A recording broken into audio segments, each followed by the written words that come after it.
et ont boycotté un rassemblement entre eux et la direction. À Westerlo, vous voyez que Mathias Fixel, Théo Pierrot, ex-Serein, et Brian Smith qui sera aligné aux côtés de Thordarson. Il y aura évidemment le match en retard à jouer contre Danes mercredi. Je serai présent pour vous le commenter. Datsi parvient à écarter sur Fixel et une reprise pour Bernat. Un bel arrêt aussi pour Christopher Firmarine. C'est le premier tir cadré, il me semble, pour Westerlo dans ce match.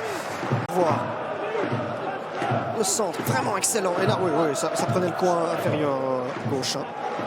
Frappe virulente de...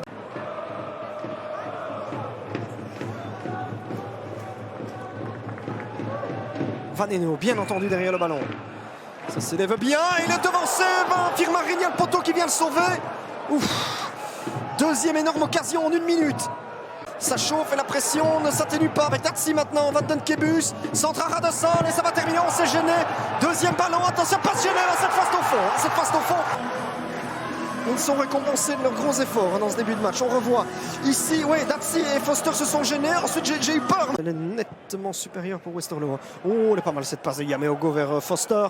Foster qui veut prendre de vitesse. Oh, Sturz, le centre est capté tout de suite par Firmarine. Van den Kebus. Jordanov, retour chez Van den Kebus. On guette déjà une balle de 2-0. De Kuiper, il peut frapper, pied gauche, c'est parti, c'est repoussé, voilà le deuxième. Voilà le deuxième, ça a été repoussé par Firmarine dans les pieds d'Erdon Datsi qui, en voleur de but, en renard des surfaces, fait 2-0 après 2 minutes 30 en deuxième mi-temps. Le scénario de la première mi-temps se répète pour Lommel et même pour Westerlo aussi. Encore un peu soigner ses statistiques, on revoit ici l'infiltration d'Yordanov. Un ballon dégagé plein axe par Théo Pierrot, prend sa chance de Kuiper. Et là, je me demande si Firmarine ne va pas avoir des regrets de ne pas être parvenu à capter cette balle, en tout cas la mettre ailleurs que dans la foulée d'Erdon Datsi.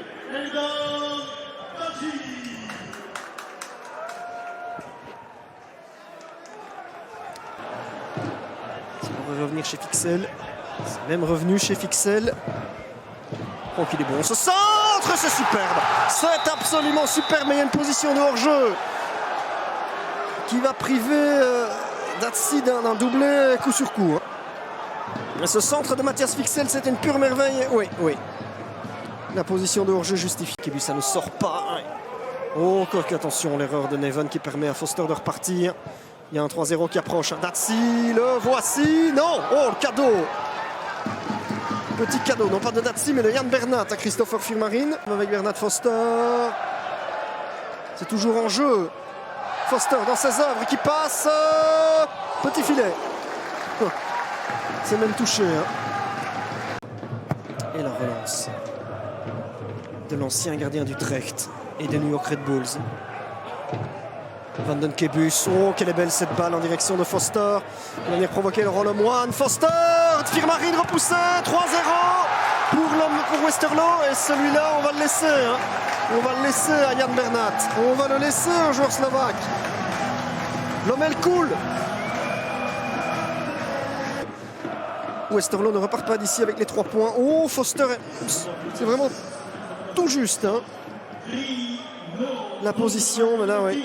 Teste à nouveau les appuis de Firmarine qui ne peut que repousser la balle dans les pieds de Bernat. Deuxième fois que Firmarine encaisse un but sur un rebond comme ça après un arrêt. C'est pas mal fait ça avec Agepong maintenant qui peut écarter peut-être sur Belgali à droite. Il y a une possibilité là pour Lommel de cadrer. Enfin, oui, c'est fait. Il a fallu attendre la 78e. Alors qu'à l'OL, il n'y a pas des masses de joueurs qui ont disputé beaucoup de rencontres en première division. Ça, c'est pas mal. Smets qui tire. Oh, sur le poteau. C'est pas de chance pour le Néerlandais. Deuxième ballon.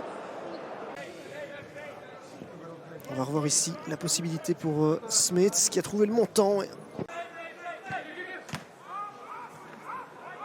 Et Mabea.